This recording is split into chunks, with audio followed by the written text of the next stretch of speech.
Of course it is. Of course it's in progress.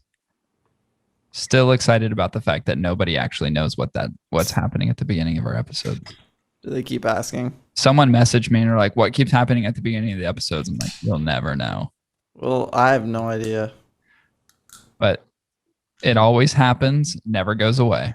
Probably some new regulation like you have to inform all participants that you're recording them. You can't just verbally say it. Right. Like our system tells them. It honestly is very possible that that's exactly what it is. Oh, someone also gave you shit for drinking a Truly on last episode too. Well, I feel like today is it's a special day where it's all about the truth and passion. What could be more truly full passion? Truly in passion. I just literally found the oldest bourbon, at least name of one that I could find, which is the 1920 Prohibition style. I feel like was fairly appropriate for this episode. And you know what? It's always truthful about speaking the truth is it leaves a weird taste in your mouth. Truly. Not a sponsor. I know. Kind of love that endorsement, aren't they? Oh, man. Yeah, I wonder if anybody realizes now as they're watching this, any indication of what cigar we're going to be reviewing today. Not that it matters because we announce it at the beginning of every episode. So it's weird. And I screw myself up a lot of times. Mm-hmm. But the reality is we record the episode and then I go back and I make the intro to the episode. The episode's already occurred. I go back and re-record it. So it's like this weird, everything has already happened. Then I do that. But as I'm talking about it, I forget that I do that. So then I think all of this content is new, but I've already announced what we're doing. So I'm really just fooling myself. Well, the thing is, Corey of now does not know about Corey of later. So technically, you are, for all intents and purposes, clueless to what you will be doing in the future. I object, Yana. I object, Your Honor. Isn't that what lawyers do, though? They just confuse the shit out of people. And then they just go, you know what? Speculation, Your Honor. Speaking of lawyers, a guy that I worked with was in jury duty last week. And he was telling me about the case the other day. Holy shit, man. What a doozy. Oh, I bet. Yeah. And he was like, I guess, what are they considered? Like the person who's the head of the jurors, like jury foreman, I guess. Would you call him a foreman? So he was like the guy that like when people are really like, considering and it's kind of split, you're supposed to be the guy that's like, that breaks the tie. We got to convince the jury. We got to get to fucking conclusion here. And it was interesting the things that he was telling me about the case itself, and I was like, holy shit, it was dark. I was like, oh my god, that's know what case interests me, Corey? The case of Truly. If you go to your local Kroger or Walmart, you get yourself a 6-pack of case of Truly. Not a sponsor. A 6-pack and a case are two very different things, but well, I don't recollect what comes in a Truly case, but I would assume it is more than 6.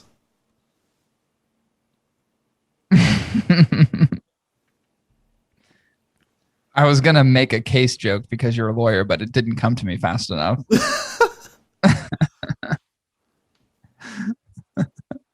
Am I allowed to drink here on the stand, Your Honor?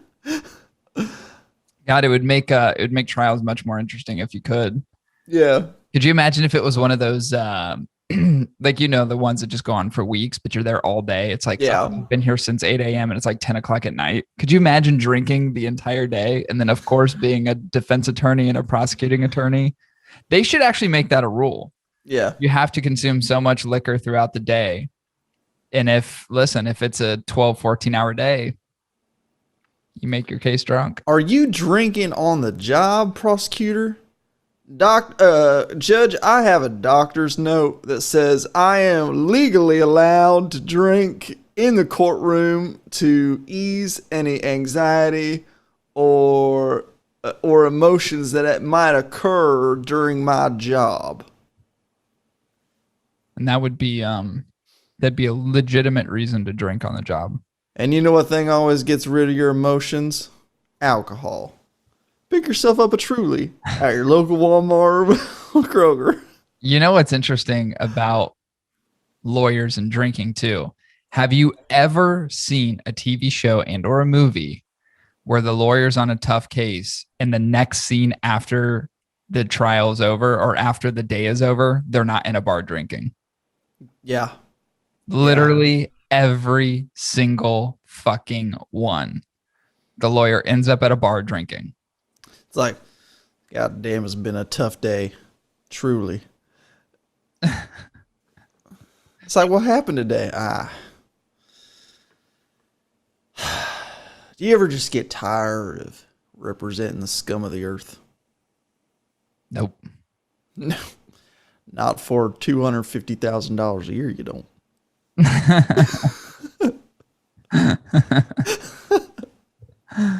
Oh, that's fantastic. I do love doing this every episode. They just get more clever and creative, I feel like. You see this right here? This is the truth vein. I thought that was your wiener. Is that not the truth vein? The truth shall set you free. God, we got a lot to get into, I feel like. Do you want to get into it, Chris? Yeah, let's get into the evidence. Are you ready to get into it? Let's get into the evidence. Before we get into the evidence, we got some news. Whoops. And here we go.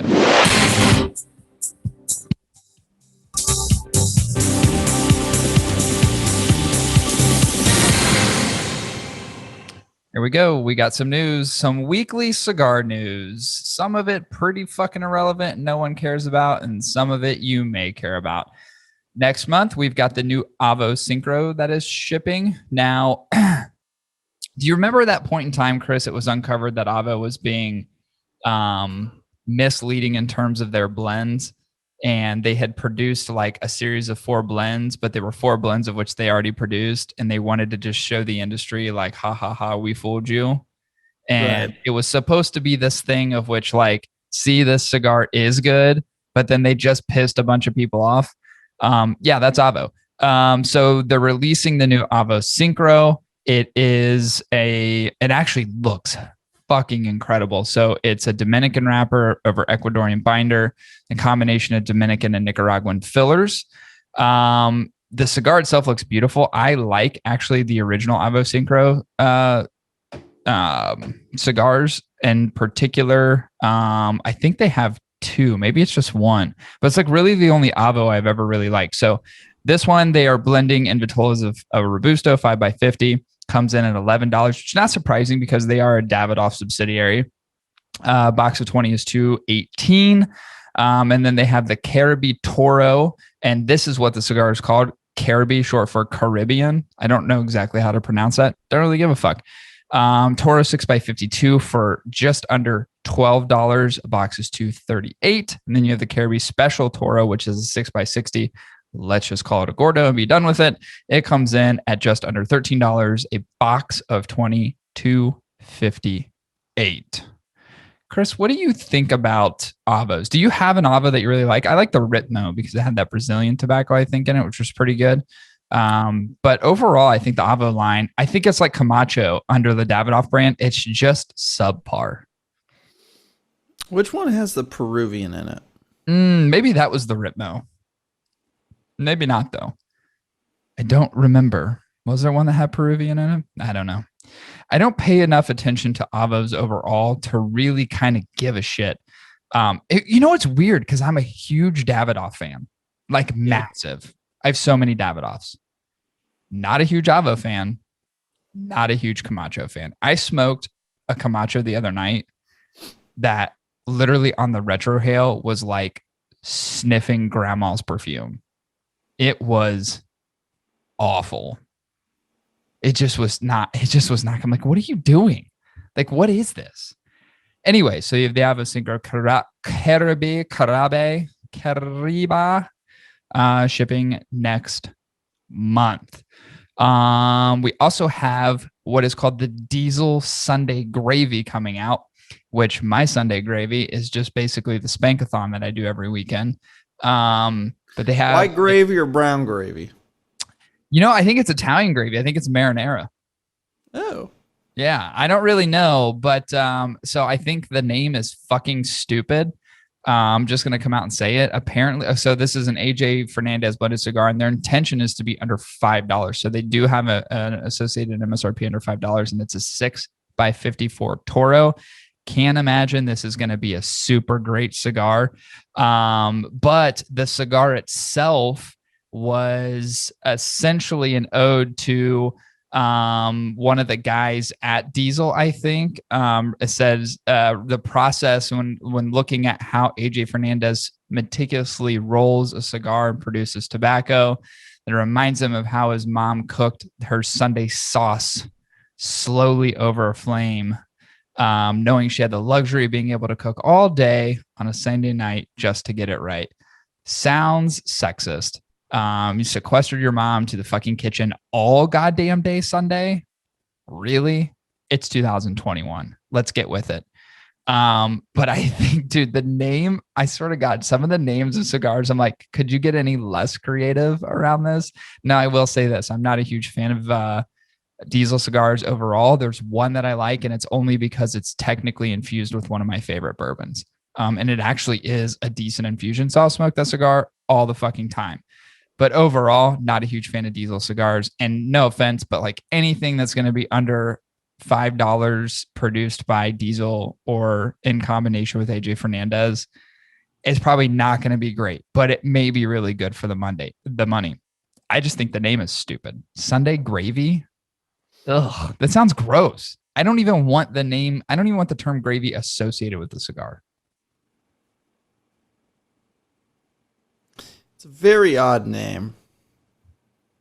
Yep. And it does have a sexual connotation to it. Because we look at them as dongers. Sunday Gravy. And if we called ours gravy. Donger Dude, gravy. That would be, let's make a donger Sunday Gravy. And it's just like a squirt coming out of the top of his head. Donger Sunday Gravy. That actually would have been pretty good. When Diesel does it, it's not great. If we did it, it'd be real fucking funny. Because we're going into it satirical. Right. I don't think they are. No. Listen, yeah, here we go again. He ferments and ages his tobacco meticulously to achieve the taste that he wants. His process actually reminds me of my mom and how she cooked her Sunday sauce. Now, I think if you call it Sunday sauce, it's Italian. Slowly over a low flame, knowing she had the luxury of being able to cook all day on a Sunday just to get it right. Again, very sexist. Why is your mom in the kitchen all goddamn day Sunday? I don't like it. And who eats his mother's sauce first, the dad or the children?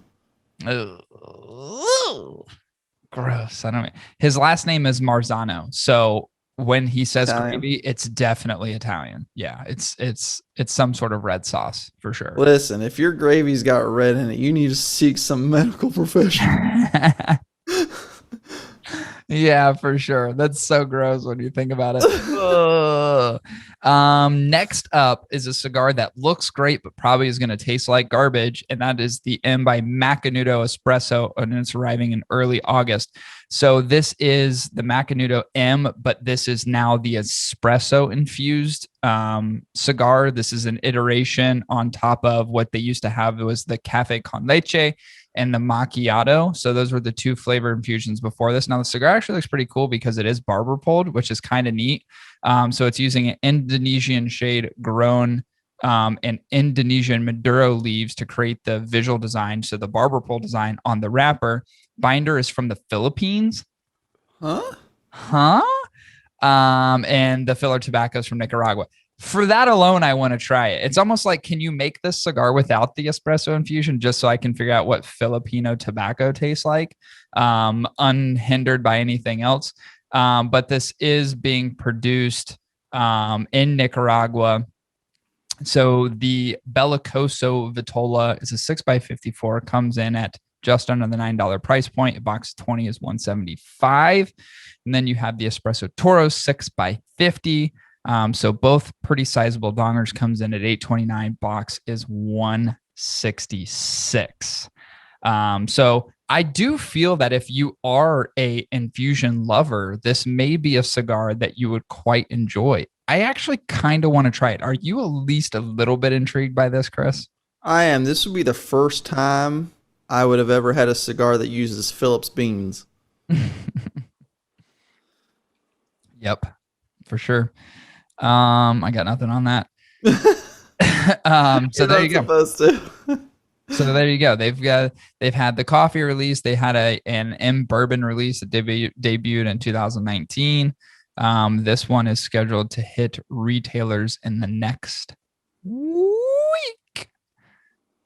I misspoke earlier as far as it's supposed to give you flavors of cafe con leche and cafe macchiato. Like I'm a huge fan of those flavors. Right. And caffeinated beverages. Right. Will it work? I am intrigued by it, really. Here's the thing, like we know of Javas, right? We know of Drew Estate Javas, and there's a couple other ones that do more of a Java-esque flavor profile, which really don't come through like Java, to be honest. Right. But I mean, the idea of having a morning cigar that does not involve the drink and a cigar, but could just be the cigar. Just be both. Could be both. It could Hybrid. Be fun. Yeah, it could be Especially fun. if it makes your mouth watery. Because you just swallow your own spit. There's your coffee. Yeah. I don't know. I mean, it's kind of one of those ones where you want to try it just to see. It could be good. I'm gonna try it, and then we'll see how it plays out. But the Comanche, I don't care about the Comanches. That Avos. Yep. Agreed. Well, it was Diesel.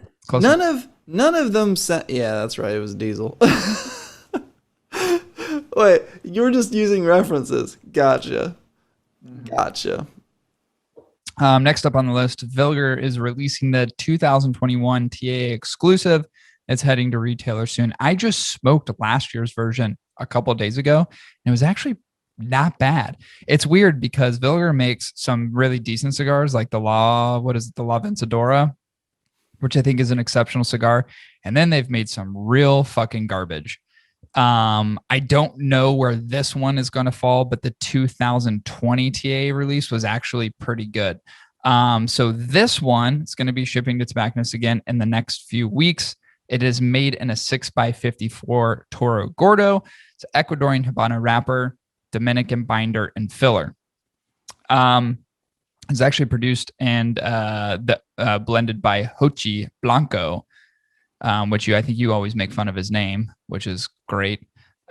These are limited edition because they are TAA, so there's only 350 boxes being produced, and it's 20 cigars per box. MSRP on this is just under $10 at $9.50. I always kind of found it hard to pay a lot of money for a Vilger cigar, and also weirdly enough, like around here, they're not very widely available. Like you can't go find them on the shelves. I get them because I get them sent to me, but I can't find them around here. They're just not readily available. As far as I know, Vilger is more known for their short filler tobacco cigarette style cigarillos. So the cigar aspect of what they do, I think, is a relatively kind of small piece of the business.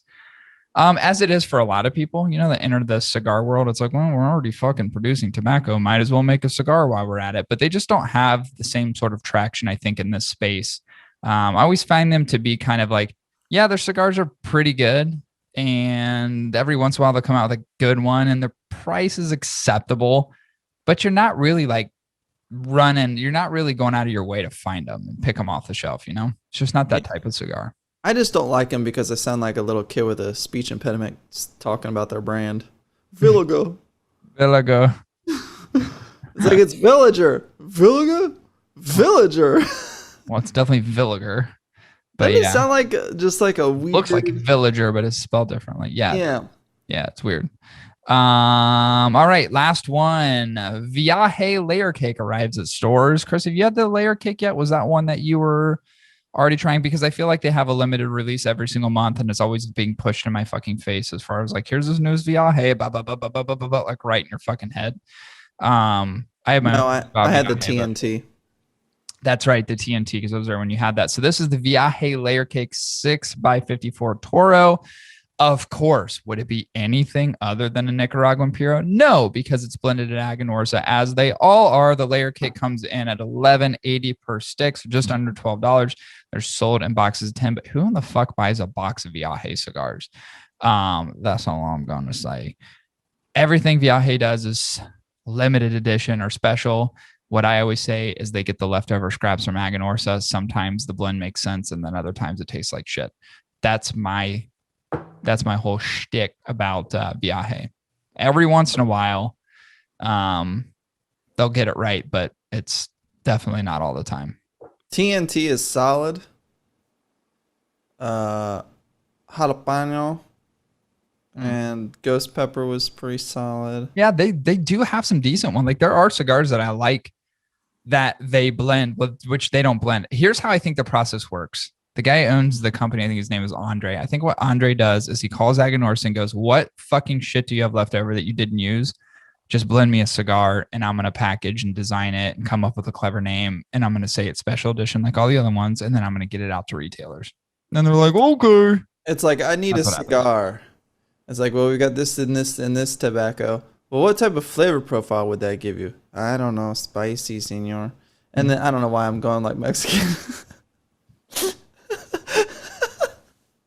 But like, okay, so it's spicy. Okay, spicy. Peppers. Jalapeno. Ghost pepper. Like, I feel like he just gets the blend, holds it, and then just goes, it's spicy. I'll call it jalapeno. Yes, very much so. I feel like that's exactly how that process works. But you know what? Great for him for kind of figuring it out. You know what I mean? Yeah. Like I give the brand shit, but it's like, dude, you've made a fairly successful brand, probably using the scraps off of Aganorsa's floor, and then literally marketing and rebranding those scraps as real good premium tobacco and some of these thoughtful blends that are limited edition. I can't wait for the next one where he literally gets scraps and he calls it scraps. Oh, I'm surprised there's not already one called scraps. Floor sweepings. Floor sweeping.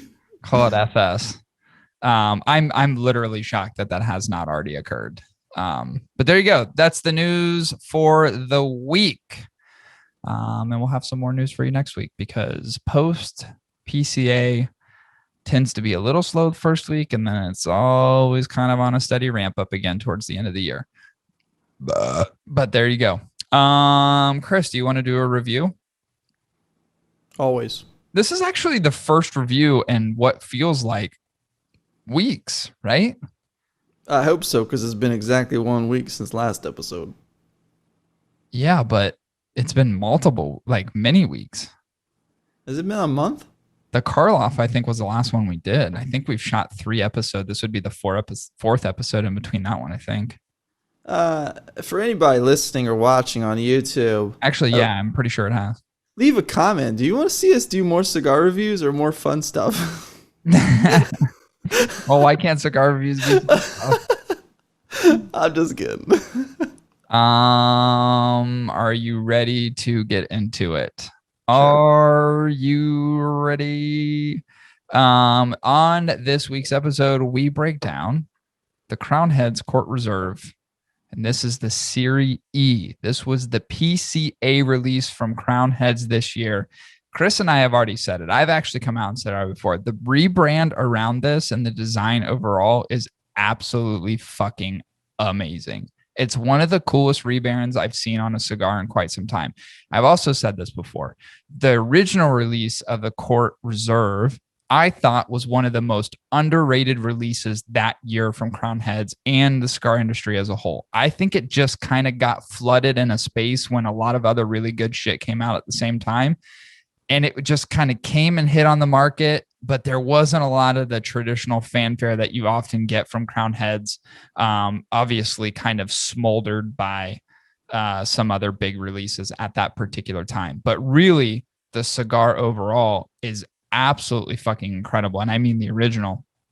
So my curiosity was piqued when this one came out, wondering if it was going to have that same kind of underrated goodness, if it was going to explode onto the market a little bit more, or was it going to be so profoundly different, unique, and great that it would kind of outshine the first original release. I'd say from packaging perspective, if you're looking at something that's popping on shelves, this one pops way more than the original. Like, this is such a cool, neat, like very, I'd say a good mixture of old school and new school design. I think it looks fucking incredible. So it really, to me, this would pop on a shelf and just like say, hey, come smoke me. What do you think about that aspect of it, Chris? And what do you think about the original? The original was for sure an under the radar cigar that didn't get its spotlight that it deserved. Truthfully. It came out in a limited run, relatively limited. And I want to say, did the Los Calaveras come out like right around it? Or was it like, yeah. Timing, there was like, and there I was like feel like three cigars. It was like one of the Mule Kick releases came out right around the same time as well. It was like sandwiched in like a bunch of good stuff that was coming out all at the same time. Yeah. Yeah. So it's, it kind of came and went.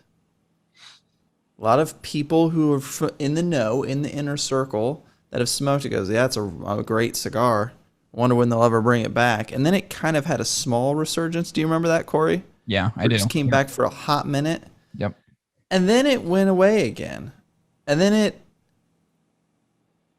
disappeared, like a great murder mystery. What happened to the Court Reserve? Where'd it go? Who killed it? Was it John? Was it someone else? Who killed Court Reserve? And it wasn't until recently we found evidence that the court, the original court, was in fact dead, but it has a twin brother that's still alive and well. And that's reassuring. It's good to see some semblance of it come back, And I'm just grateful we get the chance to see the other half of that long dead brother, I'm like a long dead brother. Now, it makes you wonder, has this brother always been there? Is this brother not, in fact, maybe the one that killed his twin to assume his place incognito into the industry under the same name with a slight variation? It makes you wonder. Like, this is some conspiracy shit. Maybe. Perhaps it is. So, it's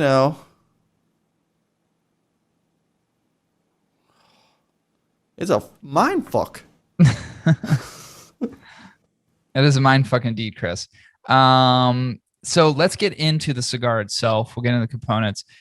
We don't have necessarily the same scoring system as far as points as we had before. So Chris doesn't have to go through his 20-second, here's how we explain things. Essentially, what we're going to do in our breakdown of these cigars is going to make it very simple for everybody. We're going to discuss the burn. We're going to discuss the construction. We're going to discuss the flavors. And as we always do, we're just going to give you our recommendation. Do we like the cigar enough? Does it hold a certain value of which we say, this is worth getting this cigar? This is worth purchasing the cigar. It's worth buying a box of it. So let's get into it. And we will start with the components of the cigar, and I will lead us off. Can we role play? Sure.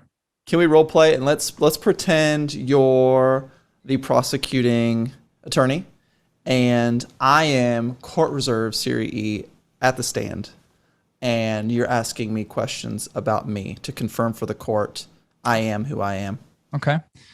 Mr. Court Reserve Serie E, what would you say you are made of?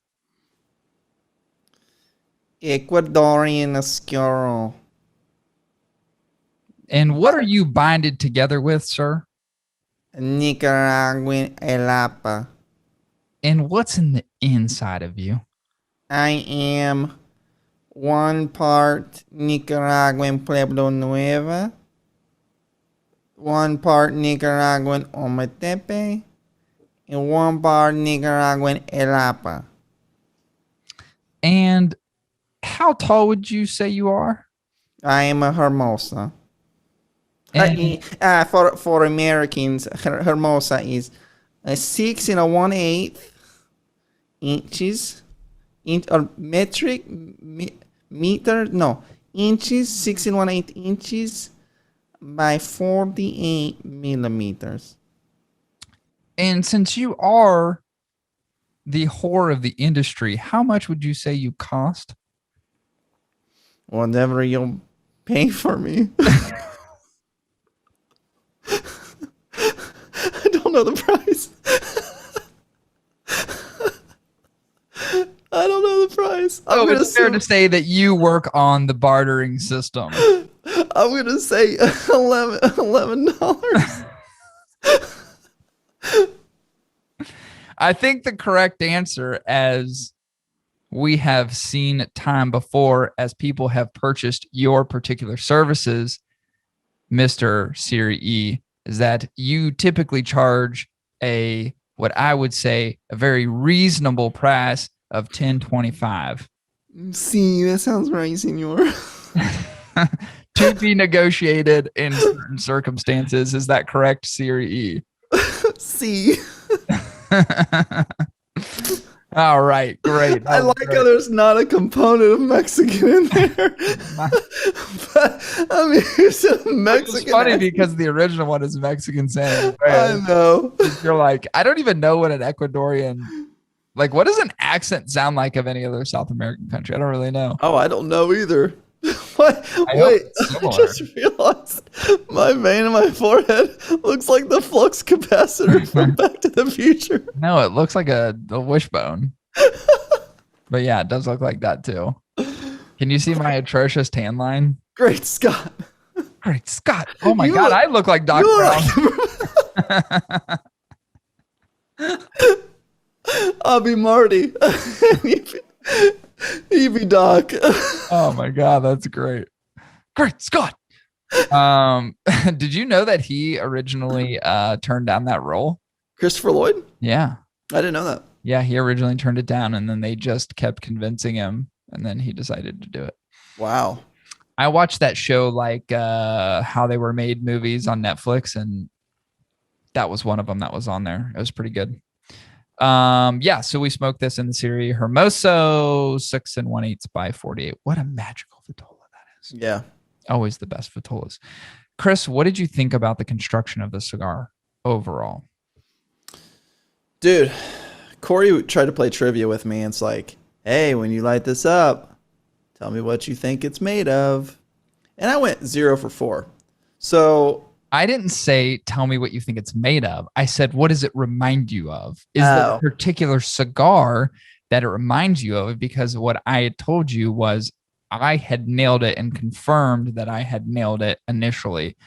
And then you proceeded to guess and continually were so far off from what I was thinking that I was actually surprised and shocked. Objection. um. Okay, that's fair. I have no case, Your Honor. He wins.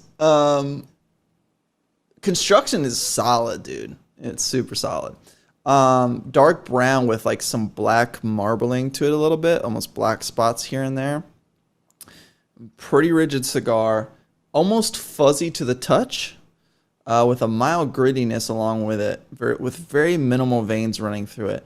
I literally sat there for 4 minutes. No, 4 minutes, not 4 minutes, 4 tries, trying to figure out what the wrapper was even like, because I kept guessing and Corey's like, no.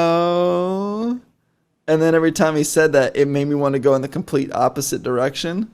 So I think, what did I first say? San Andreas or something like that? Yeah, which was the 2000 The original. The other release, yeah. And I was like, it wasn't as gritty as like a San Andreas. Definitely not a broadleaf, but like not as like gritty, but the color seemed relatively on point for San Andreas. And you're like, no. And I took another guess and I was like, I don't know. Like some weird hybrid Ecuadorian Sumatran seed. Which you weren't terribly far off. That's true, actually, yeah. And then at one point I was like, well, based on the bitters, I don't know. Do they do Pennsylvanian wrappers? Like, nope. And then it just like, I gave up. And then I pulled out the card that John sent us, which confirmed that it was neither. It was an Ecuadorian Oscuro Habano, right. Which, again, with these contradictory names, you know, like Habano Oscuro. Yeah, but who said it had to be one versus the other? Because we did look at you look at the wrapper and you go, yeah, that makes sense. I guess. Yeah. Yeah. Yeah, that's true. To me, it did, at least. Yeah, that's true. But I thought the construction was great, man. And I got to give it, you mentioned it before, the labeling, the branding, and the resurgence of this one into what it is today, the twin brother of the First Court Reserve 13, is fucking good looking. Yeah, it's great looking. I swear to God, it's like the coolest. Besides what Crux did and like a total revamp of their line, this to me is like the coolest progression from one cigar to another in terms of like its aesthetics alone. Not only on the wrapper or the band of the cigar, but just the box. That box is so flashy and cool. I love it. Like, we are in God's court right now, and I speak the truth because, believe it or not, truly is the only truth serum on the market today. The only alcoholic beverage that makes you speak the truth from your heart. Not a sponsor. I thought the construction was fucking awesome on this cigar. Now, this is the second time I've smoked this cigar, and it's the only similarity that it has in connection to its older brother is just part of the logo. Everything else about this cigar, especially in terms of construction, is completely different, which I like because it is a separation. It is new. It's a different release. Honestly, I'm surprised that it shares such similarities in color. I thought that was going to be something that would end up changing on this cigar, although maybe they didn't want to play into the whole Las Calaveras theme. To me, I would be indifferent, right? It doesn't really make a difference one way or the other, but I thought it was just really cool the way that they did this. And the cigar overall, obviously amazingly produced. It is very firm. It's very rigid. It's a nice, I would say it's not an overly thick wrapper, but it's certainly not thin. But it does kind of have a little bit of that grittiness to it. Again, as Chris said, not like you would see in like a broadleaf wrapper. But it did have some nice texture to it. Just a really, really good looking cigar. Again, pops. Like when you see this on the shelf, it sticks out. And I always think about that just even from a marketing perspective. If I'm looking at a shelf, and I often imagine myself, when I'm walking through a humidor, what am I noticing? This is a cigar, given what it has in the background of the box itself. And then, of course, the aesthetics on the actual cigar, you can't miss it. It's right there. It's popping out. It's aesthetically pleasing. kind of looks at you, smacks you in the face. And I think that alone is enticing and intriguing. So to me, construction of this cigar, everything to do with that is fucking incredible. I think very, very well done. Put it very well. It is the court is the product of its environment, rough around the edges but good looking, kind of like Eminem from Detroit. True. You know? Yeah. What do you think about the burn? Oh, burn was great, dude. You know, the thing is like it does have a relatively nice thick wrapper to it. I had probably one of the straightest burn lines in the first quarter of that cigar I have ever seen in my life. It was straight as shit. I'm not lying. Truly. I am not lying when I say that it was the straightest burn line I have ever experienced in a cigar to date for a good third of the cigar. It was the straightest line I don't know why. It's just like the tobacco used must have been so even, like in thickness, that the burn was right. Like we were still outside, so it was like it was humid out, hot, super hot, but for some crazy reason, the burn consistency on this thing was flawless, like flawless. Yeah. And it was an easy smoke. It had a decent amount of resistance. Easily like a 2-puffer, and you're getting great smoke production. Never a single outage. Corey will explain why he even loves the burn. I won't speak. I won't put words in your mouth. You relay your words from your mouth, from your experience to the court. But what I'll say is like it was exceptional. Exceptional. Ladies and gentlemen of the jury. Hold on. Wait, let's make sure you're mic'd. Is he mic'd? Can you guys hear him? Yeah, I think they're ready. Ladies and gentlemen of the jury.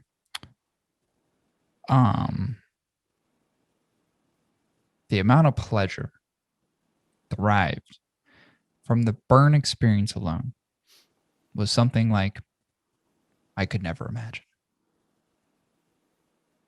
It was rich, it was full, it was easy. The smoke wafting into my face, a very easy draw, penetrating my mouth muscles, and exhaling with the same kind of intensity as it came in. This was an absolutely incredible burn experience. And Chris actually saw this.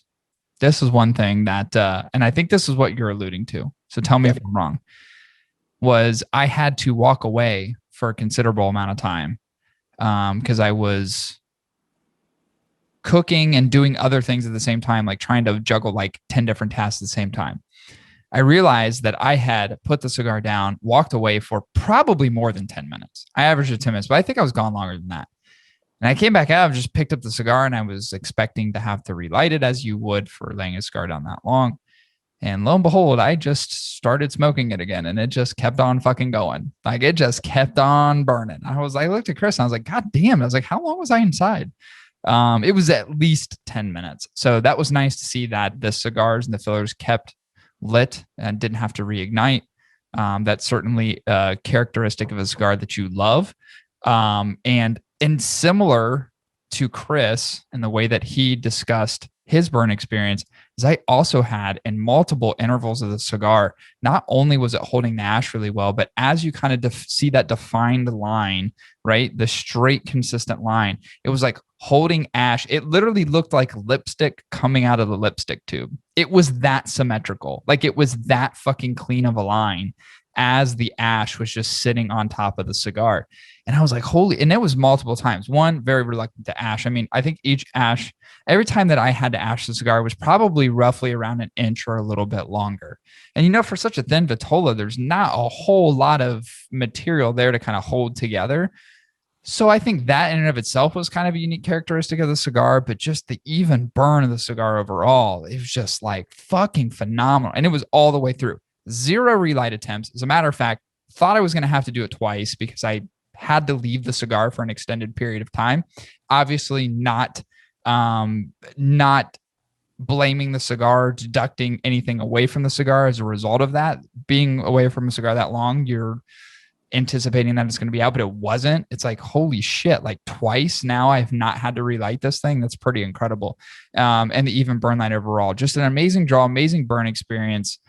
Great airflow. It's the perfect resistance. This cigar is just fucking masterfully made. I mean, really, really, really, really top notch. We always say, like, you know, certain cigars that you smoke and really you can kind of like par for the course. Like there's an expected level that you need a cigar to be at to where you say, yes, this is adequate. This is standard. Like this breaks the barrier of all the standards. Like it is by far and above in terms of burn what you get out of most cigars. So its uniqueness around that should be something that it should be highlighted. It's incredible. Yes, Your Honor, if I may slightly interrupt, I think all of us in this courtroom would also like to take a moment to, he mentioned wings, Your Honor, and I think all of us, including the jury, would like to know how he made those wings. Maybe after this proceeding, like the recipe. We would like the recipe, all of us. Well, what was interesting about that is I never said I made wings. So I'm not sure where you got that information from. Leading the defending counsel.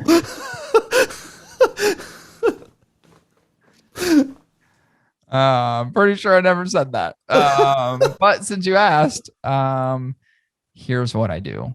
I made 21 smoked wings. I smoke my wings. I'll typically do them at 225 for roughly 30 minutes, which is a pretty low temperature. You want to get a good smoke penetration because you do have that skin and you want to make sure it actually gets into the meat. So you do 225 for 30 minutes, you flip them, you keep them on 225 for probably another 10, 15 minutes. And then you're going to hike up that temperature right around 275. You're going to do another 10 minutes at 275. Then you're going to take the wings off the smoker and you're going to let them sit for a few minutes. You're going to crank that temperature up to 425 because really what you want is you want that crispy skin. So you really got to crank up the temperature, but you don't want to exceed that 165, 170 internal temperature on chicken because it will dry out. But you're going to want to do it 425 for another roughly 10 minutes, but check your temperature at about a 5-minute interval. And as soon as it hits that 165, 170, and you have the crisp on the skin, you're going to pull those wings off. And then you're going to go ahead and you're going to dip them in your favorite sauces and you will consume shortly thereafter. Thank you, Your Honor, for allowing the defending counsel to provide us a recipe to, I have a barbecue this weekend and I'd like to provide. Even this house mom's surprised.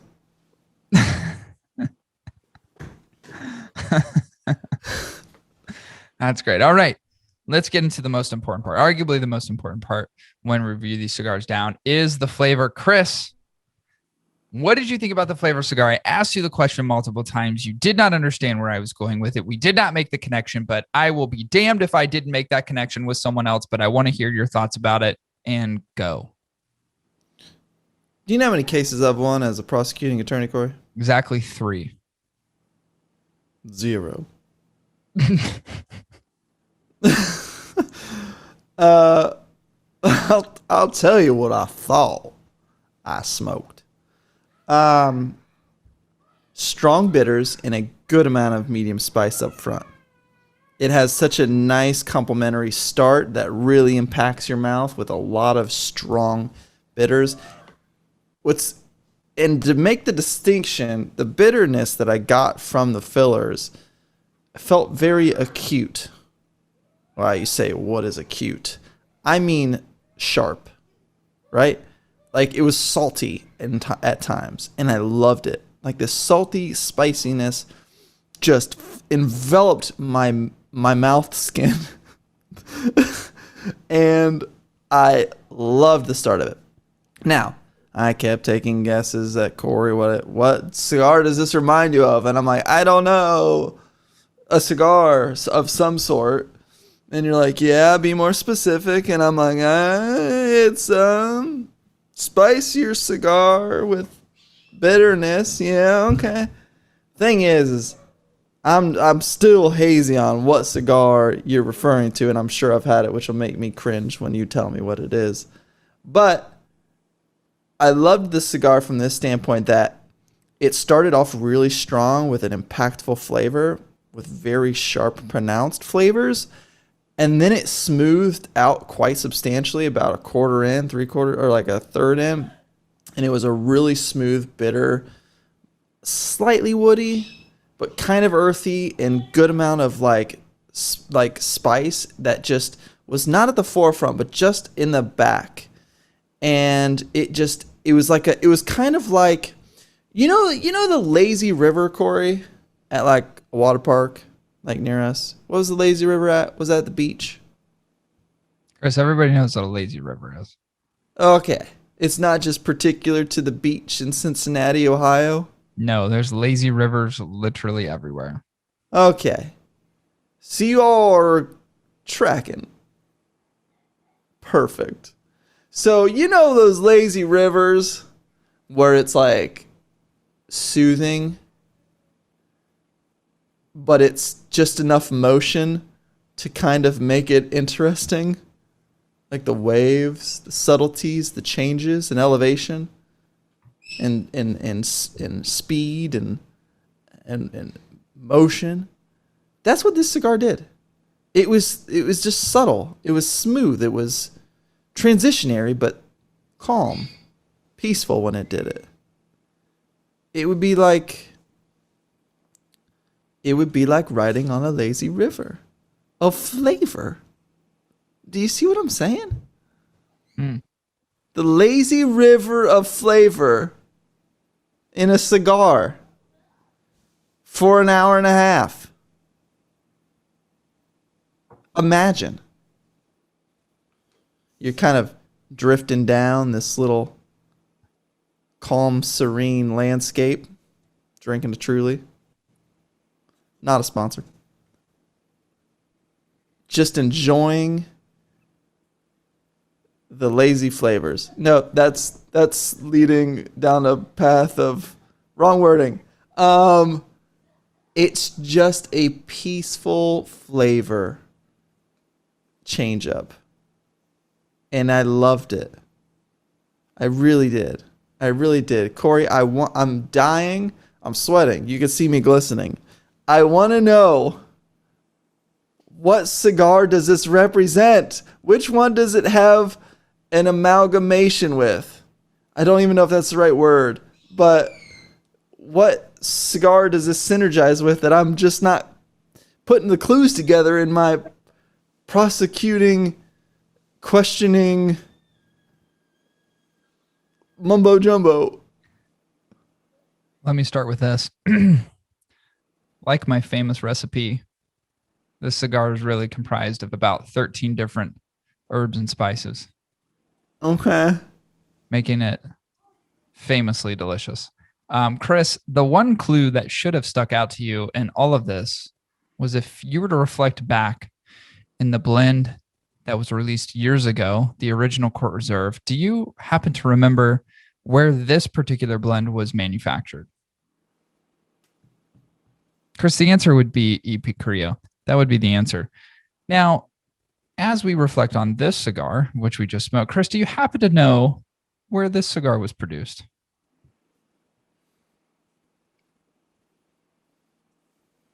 Wrong again. This cigar was produced at Tabacalera Pichardo. Now, Chris, when I say there's a certain cigar that this particular cigar reminds me of, Juarez? It could be made in connection with a very specific cigar that has come out of Pichardo before, not being the Juarez. You've failed again. Now, let me explain, and I'm gonna get to it real quick because I feel like any sort of expression that I give around the flavors can be summed up very simply. And I'm going to tell you guys a little bit of a story. It's not really a long story. It's a pretty short story, and it's a true one at that. I decided to smoke this cigar about the end of last week.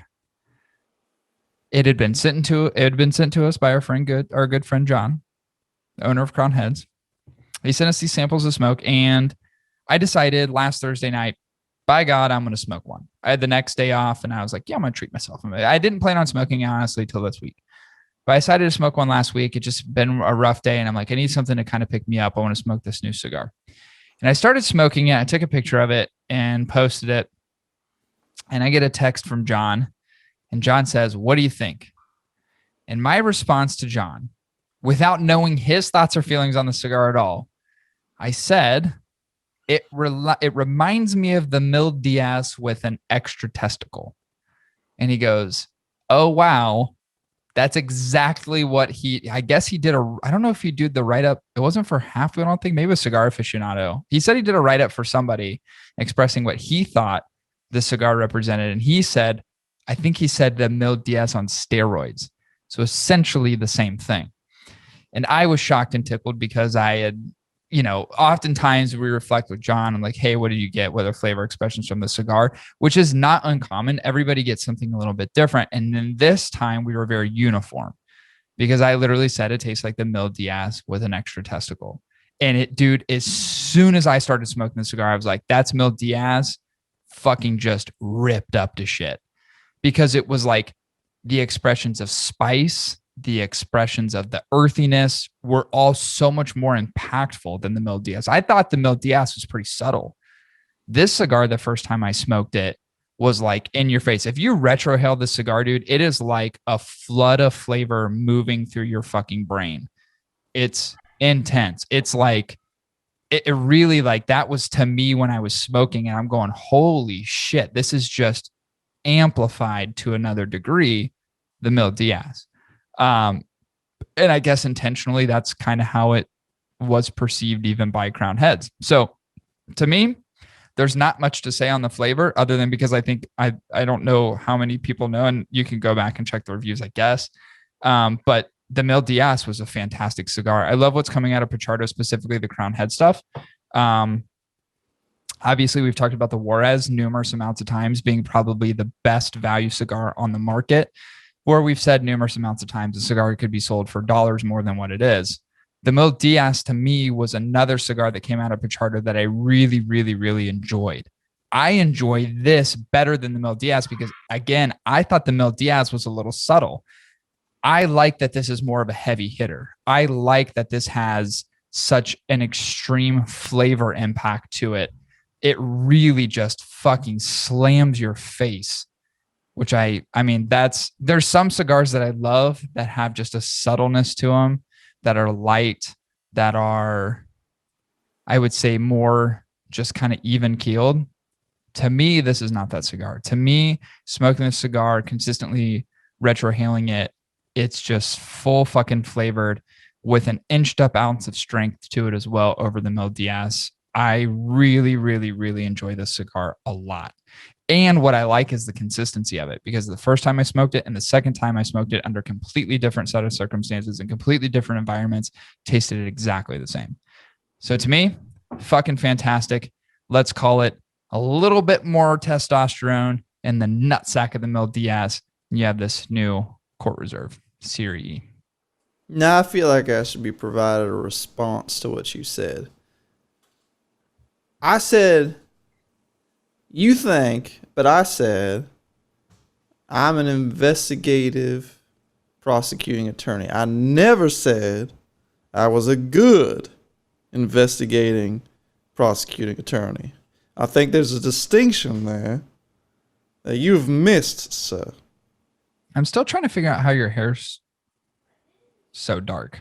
I don't know, but I can't tell if I'm German or some weird U.S. colonel. Is it black? My hair? Is it just because my hair is so platinum that yours looks so dark? We see how sheeny it is? That's from 3 days of not washing. No, it just looks black. I got a ponytail back here somewhere. I agree, Corey. I think it's a fantastic smoke. And now that you say it, it does have that Mil Diaz-ness. Yeah, I was thinking that all along. I just didn't want you to. I just wanted to give you a hard time, basically. Sure. Yeah. Of course. But I thought it was great. I didn't know how I'm not sure how you did make that connection because to me, it is so insanely obvious. Like the moment I smoked it, I was like, oh, that's the Mil Diaz, but just beefed up. You know, the last time I had a Mil Diaz was A month ago. Probably 2 weeks. You just made the case harder on yourself. I never said I was a good attorney. Hold on a second. I'm gonna put mom because she literally. I just texted her back. So I'm like, I'm podcasting, and then she calls me again. Hold on. Okay. Hello. Hey. Hey. Yeah, I tried calling a couple times because I thought I can't be that close and not go see you. No, I know. I'm podcasting right now. You're on the podcast. Oh, hello. I have you on speakerphone. That's why I couldn't answer my phone. It's in the middle of it. Yeah. All right. Well, no biggie, honey. Where are you at now? I can't be. I'm on the highway because Mom called and she was afraid of storms. So I sat in your driveway for a couple minutes and I thought, well, he's not answering, so he's probably not home. So oh no, I'm on with Chris right now. No, I'm here. Yeah, we record every Thursday from 5 to 6. We're running a little bit late because I had to start late. So. Okay. Well, hello, America. Okay. Well. Whoa! It's not just America. We're 75 countries. We're 75 countries. You better name all of them right now. Hello, global listeners. Yeah, that's a lazy approach. NATO. NATO. Yeah. Hello. Except we're not in China because they restrict everyone's internet there. Fucking China. Anywho. All right. You have people from China listening to you? Not anymore. We don't. Not after that comment. We don't. That's kind of shitty. Alrighty then. They don't smoke cigars there. They're health conscious. They eat bats and like live pigs. Anywho. Ew. It's gross. All right. Well, sorry about that. Sorry. No worries. You go on and go do your thing, and I will talk to you guys later. All right. Love you, Mom. All right. Love you. Bye. Well, there you have it. There you have it. She was sitting in your driveway like a creeper? Yeah, but I never heard a doorbell. So I assume she just called me to come to the door. She called me twice. And then part of me was like, oh, it's a fucking emergency. Like grandma fell down the steps again or some shit. That's what's going through my head. As you're talking to me, I'm literally looking at my phone and my watch is going crazy. And I'm like, fuck, she called me twice in a row. That's got to be an emergency. I was like, well, if it's really an emergency, she'll text me. And she did. And then she texted me. She goes, oh, I just stopped by because I was in the area. And then literally I text her back as we were talking. I was like, hey, sorry about that. I'm currently podcasting. And then she called me again. God damn it. She's getting as bad as Dad. No, Dad, I'm in the middle of fucking right now. Hang tight. I'll call you in a second. Yeah, pretty much. Oh, anyway. Yeah. So to me, very, very similar to the Mil Diaz, but just amplified just a bit. I think there's just more to it, which I really enjoyed. I like this cigar. I liked the Mil Diaz a lot. I loved this cigar. I thought this was such a fucking good cigar. And I'm always rooting for Crown Heads to come out with like good cigars, but there's always one every year that just is a little bit lackluster. And I was like, please don't let it be the Court Reserve, because years ago, this to me was the goddamn hidden gem. Like if you can find the Court Reserve, the original, at like if someone carries a lot of Crown Heads, you'll find it there. Like I found it at Jungle Gyms, it's at Party Source, and I always pick one up because I feel like people just don't understand how really fucking good that cigar is.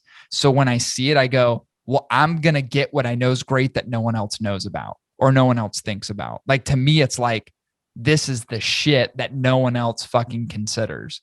So I always pick them up when I see them because I think they're that good. And I was really hoping that this one would be on that same kind of level, although I hoped it would get more hype and more fanfare. And I think being a really, really solid PCA release this year, and the fact that it's an industry show that is missed a year because of COVID, comes back strong this year. Great representation at the show in terms of turnout for manufacturers, really giving something for people to appreciate and to feel good about, like, hey, there's this new release. Crown Heads does that really better than anyone else. There was a lot of variations. We talked about this on the PCA show, a lot of variations of cigars in terms of changes of vitolas, but not really new blends. And Crown Heads is like, hold my beer, I'm going to come out with multiples.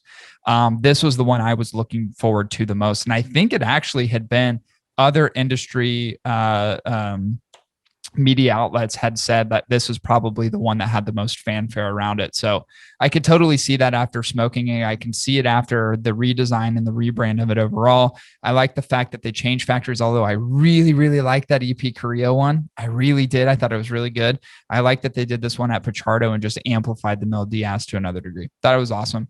Highly recommended in my eyes. Chris, what did you think about the price point overall? This really hovers around, I think, the original, close to or similar to the price point of the original in this Hermoso, which is a 6 1/8 by 48, which I think is the Magic Vitola, and actually, ironically enough, is the one that's the least expensive. So you have a 4 3/8 by 52, which is really kind of hovering at like a short Robusto, and then you have the 5 1/4 by 50, or the 5 1/2 by 50, which would be similar to a traditional Robusto, and then you have the one that's the Fat Donger, which is going to be the 6 1/2 by 54, which is like a Toro Extra. This to me is like the perfect Vitola and happens to be the least expensive out of all of them. So what do you think about the price at coming in at about $10.25? I think it's the perfect price. Honestly, maybe 1 or 2 cents more. Right. Maybe I one. really like it at about that 10.27, 10.28. Yeah, 10.28 probably. Right. I don't know. I think it's a perfect price for the cigar. It's made from a good factory. It falls in line with a lot of the other lines in the Crown Heads lineup from a price standpoint. And it's quality, so it's kind of like, we've always talked about premium and luxury cigars, and it's like we can find a cigar that is just as good as this $20 cigar, $15 cigar in so many places, and this is like one of those. It's like, how do you compete? How do you compete when you've got a cigar like this that is phenomenal and it's $10? Like, yeah, I think there's already, a bit more of a marketing backing, timing, other things to consider. Like if you were to say, hey, 10.25, really good cigar. I think this one has more traction than the original did. And I agree with you. It makes it tough for others in similar categories to compete. You're always going to have the people that are investing in the Padrones and the Opus X's. We just went through that on last week's episode, why people buy luxury cigars and their popularity and so on. And really, I look at something like this, and this is like really, this is an amazing cigar for an everyday smoker, right? It's the guy who doesn't feel compelled to spend upwards of $20 on a cigar because holding a $20 cigar in your hand is appealing to others more than it's appealing to yourself, which drives me nuts. I was going to say something in terms of a conversation I had with somebody specifically around luxury style cigars and questions that they were asking me about them. And really the outcome of the conversation irked me to no end, but I'm not going to say it on here because I think they listen. So, I'll leave it with this in this cigar. I like the idea that the Court Reserve has a resurgence in 2021. And I like the fact that it's bigger and bolder than the original. I think it's fantastic. Also, we didn't mention this earlier, but this is a regular production cigar. So that's pretty fucking awesome too. So hats off to the new Crown Heads Court Reserve. Easily highly recommended. Highly recommended. Yeah, I can't go as far as to say that's the hot ticket, but definitely highly recommended. It's up there in terms of, the cigars essentially this year that I've had that are new releases. This is probably one of my favorites. There's only one other I can think of where I'm like, yeah, that's going to be close. But this is absolutely fantastic. So hats off to Crown Heads on a fucking release. Hopefully these bad boys fly off the shelves. All right. Anything else, Chris? Good review. Good review back. We've missed a few weeks. Yeah. No, I just noticed I'm starting to look like a younger Mr. Jameson from Spider-Man. You look terrible. You really look disgusting. Yeah, you look ratty as shit. Peter! Burger! Dude, that guy's jacked. He's fucking ripped as shit, which is really wild because he's an old guy. He's got that loose skin, but he's got a lot of muscle under it. It's kind of like Dad. You know, Dad's got like bulging biceps, but then it's just like really loose. Like, you know, that kind of skin that's like real thin. Yeah. You know what I mean? It's almost like chicken wing skin. Dad has that. It's just kind of loose and flabby, but he's got good muscle under there. Yeah. Call them windbreakers. He just needs to tighten up, you know? He needs to tighten up a little bit. Anywho, all right, let's end the episode. I will say this. You got to visit our show sponsor, My Cigar Pack, www.mycigarpack.com. Promo code HOT10 at checkout for $10 off your first pack. The July release, we've already gone through this, is OV on the El Mysterious Tiger, which is a proprietary blend for My Cigar Pack from Henderson Ventura. Is an absolutely phenomenal cigar. They're sold in boxes of 10, and they're also sold in 5-packs. You can buy those now at cigaryard.com, www.cigaryard.com. Chris, anything else from you? Any closing statements? Just that I think justice has been served. The truth has come out. Shall set you free. Also, you can't handle the truth. Sorry, I'm just going through movies where people are in courtrooms and say dumb shit. I wish I can embrace my inner Matthew McConaughey right now. You kind of do like, you look like Matthew McConaughey in True Detective, where he looks like he has AIDS. Actually, you just look like him from Dallas Buyers Club, because he actually did have AIDS in that. Oh, okay. Actually, you look like what else? You know how many lawyers he's played? Lincoln Lawyer, Jake. You's a good lawyer. Time to Kill. Oh, He's 2 lawyers. I'm pretty sure he's been in 3 movies where he's a lawyer, because there's another one too where he's like a shady ass dude. Yeah.